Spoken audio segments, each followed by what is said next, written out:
Good morning, friends. Good morning, students. This is Ankit Mishra, Chapter 1 from Class 5, Poem Waiting at the Window. बच्चों, आपकी ये book daffodils for class 5 daffodils English reader book, first chapter waiting at the window poem. बच्चों, आज इस poem को मैं आपको explain करूंगा. बड़ी इंटरेस्टिंग स्टोरी है. ये पोएम एक इमेजिनरी पोएम है.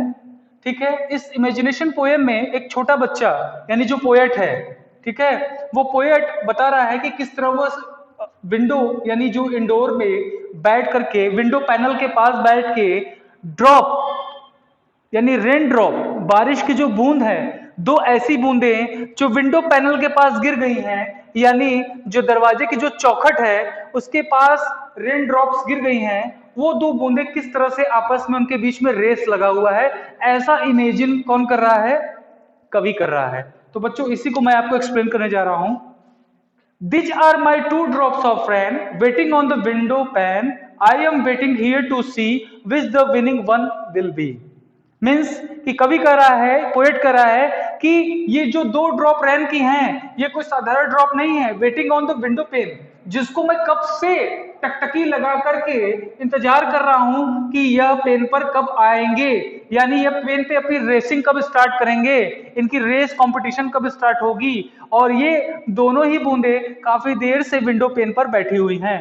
आई am waiting here to see, मैं बैठकर उनको ही देख रहा हूं. Which the winning one will be, इन दोनों में से कौन जीतेगा, ऐसी एक्साइटमेंट कवि के अंदर बार बार आ रही है.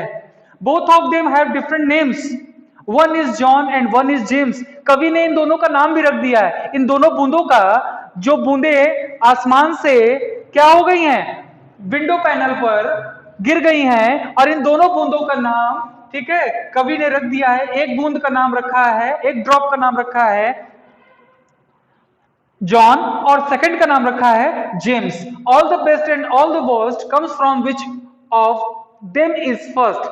All the best and all the worst, कवि का कहना है कि जितनी भी चीजें हैं, चाहे वो अच्छी और ऑल द बेस्ट, वो अपने तरफ से उन्हें विशिंग दे रहा है. कह रहा है जो भी चीज आप करेंगे, जितनी भी चीजों को आप करेंगे, उन दोनों बूंदों से कह रहा है कि आप जो भी चीजें करना चाहते हो आप कर सकते हो. मेरे तरफ से आपको ढेर सारी शुभकामनाएं. एंड ऑल द वर्स्ट, अगर आपको इस दौरान कोई भी परेशानियां आती हैं तो मेरे तरफ से आपको पहले से ही ढेर सारी शुभकामनाएं.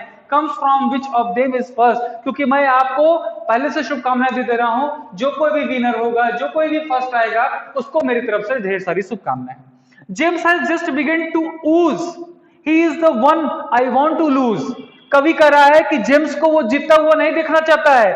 वो चाहता है कि वो नीचे की ओर गिर जाए, वो हार जाए, पीछे रह जाए. he is the one I want to lose. कवि चाहता है, यानी पोएट चाहता है कि जेम्स इस प्रतियोगिता को हार जाए. जो कि किसकी बात है? ये जेम्स कोई पर्सन नहीं है, ये जॉन कोई पर्सन नहीं है. ये जॉन और जेम्स पोएट के द्वारा इमेजिन किए गए दो ड्रॉप्स हैं, जो रेन के ड्रॉप्स हैं. ये विंडो पैनल पे क्या कर रहे हैं? मूव कर रहे हैं, घूम रहे हैं. ठीक है. और किससे घूम रहे हैं? विंड के डायरेक्शन से ये मूव कर रहे हैं. और इसने एक ड्रॉप को जॉन का नाम दे दिया है, एक ड्रॉप को जेम्स का नाम दे दिया है बच्चों.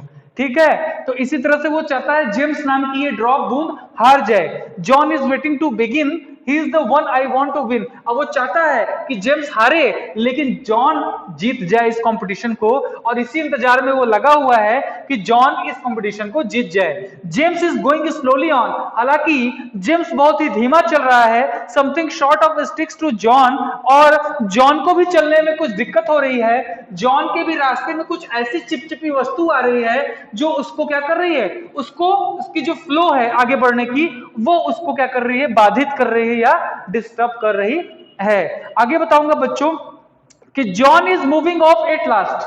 John is moving off at last. Jem is going pretty fast. John is rushing down the pan. Jem is going slow again. कह रहा है John is moving off at last, यानी जॉन जो है वो क्या कर रहा है, moving off at last. James is going pretty fast. John जो है वो तेजी से आगे बढ़ने की कोशिश कर रहा है. अभी तक तो वो पीछे था इस कंपटीशन में, लेकिन अब वो लगातार प्रयास कर रहा है. James is going pretty fast, और बहुत ही मेहनत करके वो आगे बढ़ने का प्रयास कर रहा है. John is rushing down the pen, अब वो क्या कर रहा है, अब वो जल्दी से चाहता है कि पेन को क्रॉस करके आगे निकल जाए, खिड़की के उस पैनल को, विंडो के इस चौखट को पार करके आगे निकल जाए। James is going slow again, और जेम्स की रफ्तार, जेम्स की स्पीड अब क्या पड़ चुकी है, धीमी पड़ चुकी है। James has made a shot of smear, John is getting very near, कह रहा है कि James has made a shot of smear, यानी जो जेम्स है, James has made a shot, यानी James, smear means what, smear मतलब होता है गंदा कर देना, किसी चीज को खराब कर देना। तो James has made a shot of smear, James के रास्ते में कुछ ऐसी बाधाएं आ गई, यानी उस ड्रॉप के रास्ते में ऐसी कुछ बाधाएं आ गई जिससे उसका पूरा खेल क्या हो गया, किरकिरा हो गया। John is getting very near, John अब बिल्कुल जीत के करीब है। He is going fast enough, वो बहुत तेजी से दौड़ रहा है। James has found a piece of fluff, अब जॉन क्या पा चुका है, जल्दी ही उसे उसकी मंजिल मिलने वाली है, जल्दी ही वो फ्लफी वे को पाने वाला है, यानी एक ऐसी जगह पे पहुंचने वाला है जहां पर क्या है, पूरी तरह से विक्टोरियस मोमेंट उसका इंतजार कर रही है। John has quickly horrid by, John अब बहुत ही जल्दी में है, और जल्दी से करते हुए James was talking to a fly, अब वो उड़ जाना चाहता है क्योंकि उसे लग रहा है कि वो जीत चुका है, लगभग वो मंजिल पा चुका है, जो उसका मोटो एम है वो उसे मिलने वाला है, इसीलिए जॉन बहुत क्विकली में है, बहुत जल्दी में है। James was talking to a fly, वो बात कर रहा है कि उसके पांव अब जमीन पे नहीं, ऐसा करता है कि आसमान में उड़ जाऊं और क्या करूं, मैं जीत चुका हूं, ऐसी उसके अंदर से कल्पनाएं हिलोरे ले रही हैं। John is there and John has won, John अब खड़ा है उस लाइन रेखा के पास जहां पे उसे विजेता घोषित कर दिया गया है कवि के द्वारा, क्योंकि कवि की कल्पना में जॉन एज हीरो है। जॉन को कवि बता रहा है कि जॉन ये रेस जीत चुका है। Look I told you here is the sun, देखो मैंने कहा ना कि सूरज की किरणें निकल गई, अब यह रेस प्रतियोगिता यहीं पर समाप्त हुई। तो बच्चों, इस कहानी को लिखने वाले हमारे जो ऑथर हैं एलन अलेक्जेंडर मिलन हैं, जिनका जन्म 1882 से लेकर 1956 यानी 1882 से लेकर 1956 तक इनका जीवन काल रहा। उन्होंने अपने इस जीवन काल के दौरान बहुत सारे सॉनेट्स, बहुत सारे पोयम और बहुत सारी पंक्तियों के बारे में वर्णन किया बड़ी सुंदरता के साथ। उन्होंने नेचर के बारे में, ब्यूटी के बारे में और बारिश के बूंदों के बारे में बहुत सारे वर्णन और डिस्क्राइब किए हुए हैं।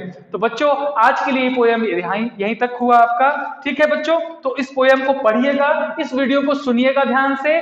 ठीक है, ये पोयम है वेटिंग एट द विंडो, बहुत ही प्यारी पोयम है बच्चों, प्रॉपर्ली पढ़िएगा। और साथ ही साथ आपको और डिटेल में इसके एक्सरसाइजेस को करने के लिए जो कि यहाँ पर है, ठीक है, हम देख सकते हैं पेज नंबर 11 और 10 पर, और रेस्ट ऑफ द एक्सरसाइजेस भी आगे बहुत सारी दी बच्चों। तो इसे करने के लिए प्रॉपर्ली आपको बुक्स खरीदना होगा। बुक्स और नोटबुक्स बच्चों टाइमली परचेज कर लीजिए ताकि आपके जो कोर्स हैं वो टाइमली डन किए जा सकें। Thank you, have a nice day.